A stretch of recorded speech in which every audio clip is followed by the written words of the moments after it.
Yes, Chelsea did drop 2 points at Turf Moor against Burnley, but you know what? Nothing has changed. Do not fall for the false narrative, really. And here's why. Look, this is a Chelsea team that was on a 13-game winning streak. That alone will be a title almost in any country, really. Best record home and away, second best record against the team in the top six, one of the best defenses in the league. In fact, tied together with Spurs, right up there in terms of scoring goals, and that will be enough. The Premier League is won and lost week by week, and if you take a look at the favorable schedule that they've had, that will tell you everything. Yes, favorable. It's relative right now, as we've seen against Burnley. Yes, not a lot of top teams on that schedule. By the time they get to Manchester City, that game may not even matter, because I just think that Chelsea will not find a way to lose 3+ games while others run the table. It's just not going to happen. Let's be honest here. This is a Chelsea team that are champions in waiting.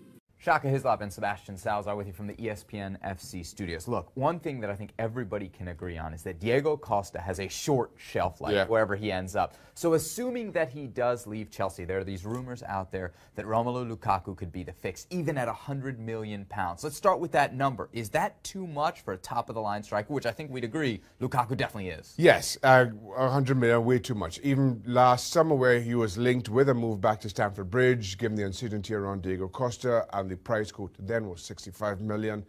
I'm not sure that he was worth 65 million last summer. Again, I'm not sure that he's done enough, as good as he's been, to somehow add 35 million on top of the price of that. Now, Lukaku is a wonderful talent, and at 23 years old, you know there can only be an upside to Lukaku, in that if in 4 or 5 years you decide to go in another direction, you get that money back, or a huge chunk of it.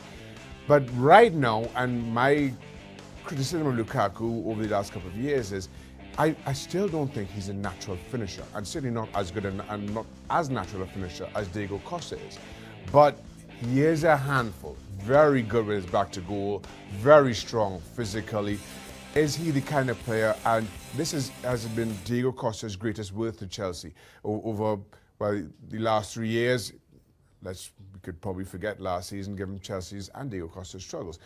But when I thought Chelsea were playing at their worst over 2 or 3 weeks in December, Diego Costa invariably popped up with the goal, and they continued winning. So here you had a team who were playing poorly, but kept clean sheets, and then would get an odd opportunity, and Diego Costa would come up trumps. Can Lukaku do exactly that for Chelsea when they aren't playing well? I'm a little bit on the fence with that one. I still feel I need to see some of the pure instinct from Lukaku, which I'm still torn on. I don't spend 100 million, not just yet. Might have been worth 100 million for the 4 goals he scored against Bournemouth. Oh, yes, it was a good time to have that conversation. Recency effect. Yeah. Let me ask you this. As far as Antonio Conte's system is concerned, Lukaku or Costa, who's the better fit? Well, Costa, given how good it's been, and I mean that's in practice. I mean, Lukaku, we can only speculate on and question the theories, but Costa, no question. And I will say this: that as much as I may question whether Lukaku is a good fit for Chelsea, I would have questioned whether Victor Moses was a good fit. I would have questioned whether David Luiz made any sense to bring into this team. You look around this side, and there are, or there would have been question marks on the 1st of August. And then all of a sudden, Antonio Conte finds this system post the Arsenal defeat, where Moses has been outstanding. David Luiz is looking like a world-class player again. Eden Hazard has rediscovered his form. Now, I don't doubt for a minute that maybe Antonio Conte can do exactly that for Romelu Lukaku, which is probably the only reason that I'm still a little bit on the fence. Diego Costa, 15 goals this season, only player in the Premier League with more. Romelu Lukaku with 16. I read with great attention the stats, and Burnley took 28 points at home and only 1 point away. It means that they have 29 points and 28 only at home. They won the last 5 games. They score a lot of at the end of the game.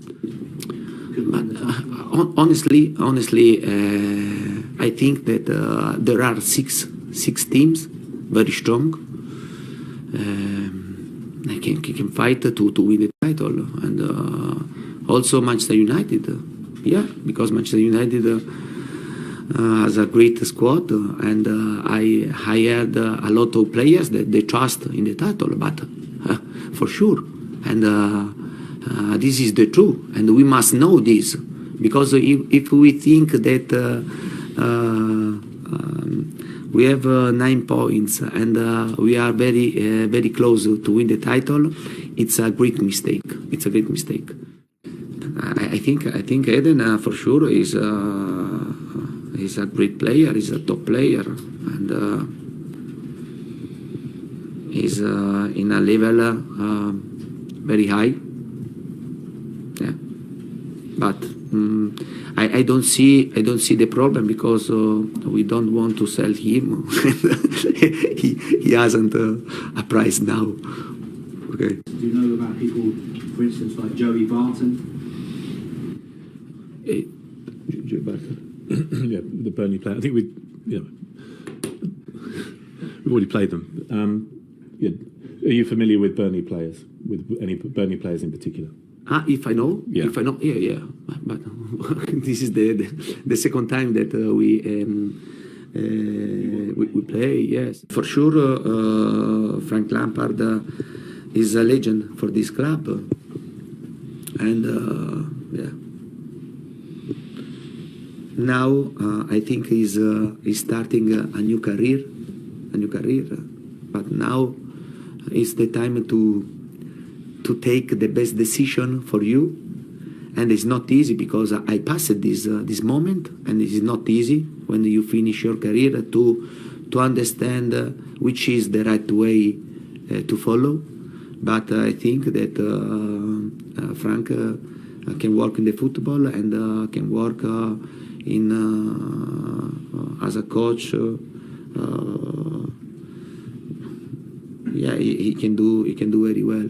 Well, I think the biggest thing that's well documented is when they changed their formation. You know, that seemed to have worked so well for them, and seems to look like they've kind of got that feeling where everyone knows their job, everyone knows the expectation of their role, and then of course they've got some very good players to play from that kind of shape. They're obviously a fine side. They were before, really. You know, it can take time for managers to get their point across, no matter who you are.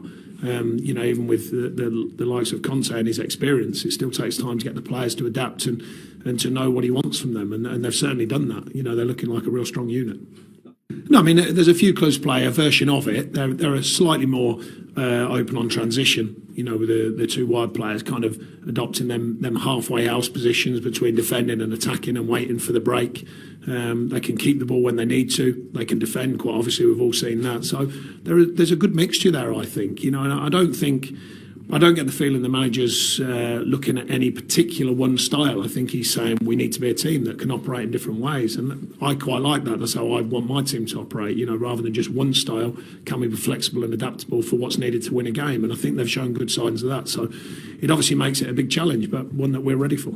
It was early in the season. I think we were different. Don't get me wrong. They played miles better than us on the day, and were fully deserving of the victory. I think we've morphed into a stronger unit now. There's no guarantees about playing teams like this, but beyond this result, I think we're a stronger unit, and I think we've got a bit more experience and a bit more knowledge about what the Premier League's about. But like I say, that doesn't guarantee you a result against, you know, yet again one of the superpowers of the division.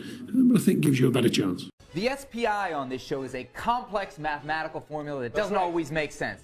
The SPR, however, Shaka's power rankings always make sense. Shaka, walk through. And nobody can have any arguments this week. Sevilla continue to slide after they drop points again. Spurs, you know how I feel about them. They finished second. They're in. Olympiacos, I got some stick for Olympiacos last year, but they continue to win. Look at Monaco, sitting top of League 1. Benfica continue to win.